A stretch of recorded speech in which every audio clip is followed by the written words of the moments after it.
Avui a la contraportada parlem de criptomonedes. Més enllà de les monedes de curs legal, emparades per un banc central, com l'euro o el dòlar, les tecnologies i les xarxes han propiciat l'aparició de monedes virtuals, com el Bitcoin. Són virtuals, però Hisenda ja les ha descobert amb una campanya per evitar que s'hi amagui el blanqueig de capital. Jordina Moles ens explica com funcionen.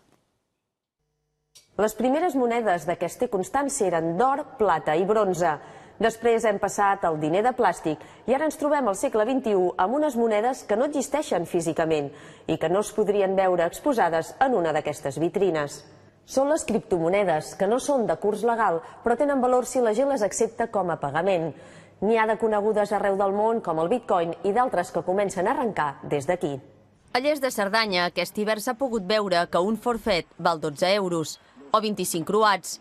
És la primera estació d'esquí que accepta aquesta criptomoneda que encara està a les Beceroles, que agafa el nom d'una moneda que va existir a Catalunya del segle XIII al XVIII.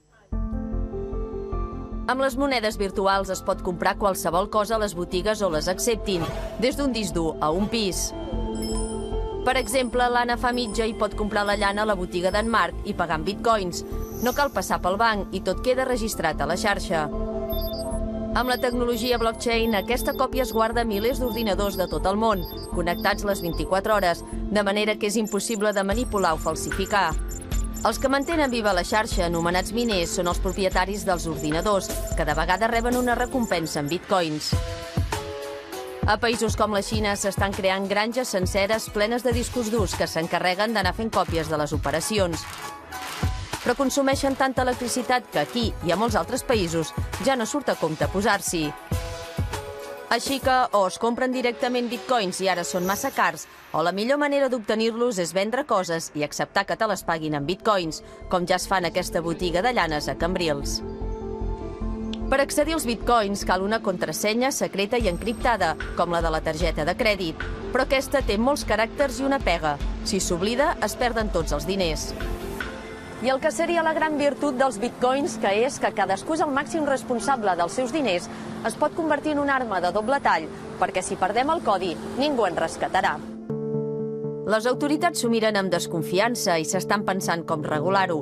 I com que de moment operen als llims d'internet, s'obre una escletxa als negocis bruts que s'hi volen amagar, com el narcotràfic o la venda d'armes.